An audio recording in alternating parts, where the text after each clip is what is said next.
Hello friends, welcome to tech classes. मैं हूं आपका दोस्त ये सौर मेहराम। आज इस वीडियो में हम बात करेंगे, अगर आपका जो एम्प्लॉय है उसने अगर आपका टीडीएस काटा है लेकिन अगर वो आपके फॉर्म 26 AS में शो नहीं कर रहा है तो उस केस में क्या करना चाहिए।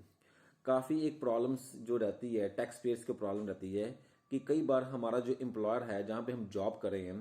जो हमारा एम्प्लॉयर है उसने जो है टीडीएस हमारा काट लिया है, लेकिन अगर उसने टाइमली गवर्नमेंट को डिपॉजिट नहीं करवाया या लेट डिपॉजिट करवाया,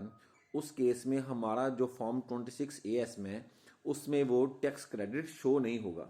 तो अगर उसमें 26 AS में अगर वो टैक्स क्रेडिट शो नहीं होगा तो रिटर्न अगर हम ऐसे ही फाइल कर देते हैं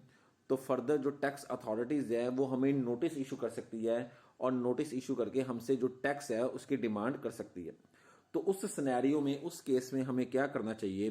हमें जो हमारी पे स्लिप्स है, बैंक स्टेटमेंट्स है और जब हमें सैलरी आ रही है और हमारा जो टीडीएस कितना कटा है उसका जो कॉन्ट्रैक्ट है उसके हमें डॉक्यूमेंट्स जो है वो प्रोड्यूस करने चाहिए, डिपार्टमेंट को दिखाने चाहिए कि भी हमारा टैक्स जो है वो एम्प्लॉयर ने काट लिया है या हमारी एम्प्लॉयर के साथ जो फॉर्मल कम्युनिकेशन हुई है। मान लो कि हमें पता लग गया है कि एम्प्लॉयर ने अपना टीडीएस की रिटर्न लेट फाइल किया या टीडीएस जमा नहीं करवाया और इसके कारण हमारा जो 26 AS में क्रेडिट नहीं आ रहा है, तो हम अपने एम्प्लॉयर को एक ईमेल के रिगार्डिंग के तरीके से या एक लेटर के तरीके से हम उसको पूछ सकते हैं कि भी हमारा जो आपने टीडीएस लेट जमा क्यों करवाया या टीडीएस जमा क्यों नहीं करवाया। तो वो ये कम्युनिकेशन है, ये फॉर्मल कम्युनिकेशन है, ये भी हम इनकम टैक्स डिपार्टमेंट में सबमिट कर सकते हैं और इनकम टैक्स अथॉरिटी से अपील कर सकते हैं कि आप हमारा जो है टैक्स क्रेडिट हमें ग्रांट करें, जो हमारा टीडीएस कट गया है उसको आप हमें अलाउ करें।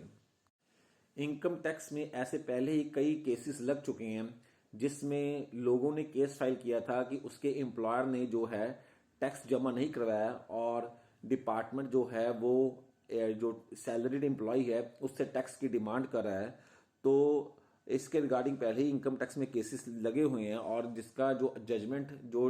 ट्रिब्यूनल ने या हाई कोर्ट ने जजमेंट दी है उसमें ये जजमेंट निकल के आई है कि टैक्स पेयर को जो क्रेडिट है वो इनकम टैक्स डिपार्टमेंट को देना ही पड़ेगा। इसमें जो टैक्स पेयर है, जो एम्प्लॉय है, उसकी कोई भी गलती नहीं है। ये टैक्स पेयर का जो एम्प्लॉयर है उसका डिफॉल्ट है। तो इनकम टैक्स डिपार्टमेंट इस चीज से डिनाई नहीं कर सकता कि हमने अपना जो है इसका टैक्स क्रेडिट नहीं देना। लेकिन फिर भी इसमें हमारी रिकमेंडेशन है कि जब भी आप इनकम टैक्स रिटर्न फाइल करो तो सबसे पहले अपना फॉर्म 26 AS चेक करो, क्या उसमें जो आपका टीडीएस कटा है, जो फॉर्म 16 में आपको एम्प्लॉयर की तरफ से मिला है उसमें जितना आपका टीडीएस कटा है क्या वो 26 AS में शो करा है कि नहीं करा है।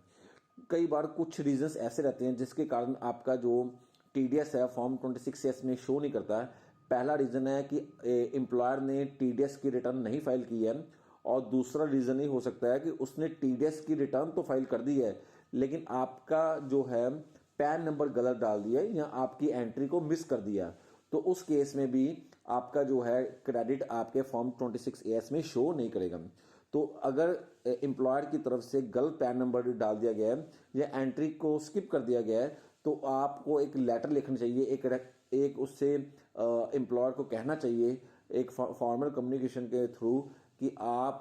वो अपनी टीडीएस की रिटर्न एडवाइस करें और ताकि फॉर्म 26 AS में आपको उसका क्रेडिट शो हो जाए और उसके बाद आपने इनकम टैक्स की रिटर्न फाइल कर सको। तो ये थी हमारी आज की वीडियो जिसमें हमने बात की है, अगर 26 AS में इनकम टैक्स जो रिफंड इनकम टैक्स का जो क्रेडिट शो नहीं हो रहा है तो उस केस में आपको क्या करना चाहिए। तो उम्मीद करता हूं कि आपको वीडियो पसंद आई होगी। आप इस वीडियो को लाइक कीजिए, शेयर कीजिए। अगर आप फाइनेंस, अकाउंट्स और टैक्स की रेगुलरली वीडियोस देखना चाहते हो तो आप हमारे चैनल को सब्सक्राइब कीजिए। Thank you.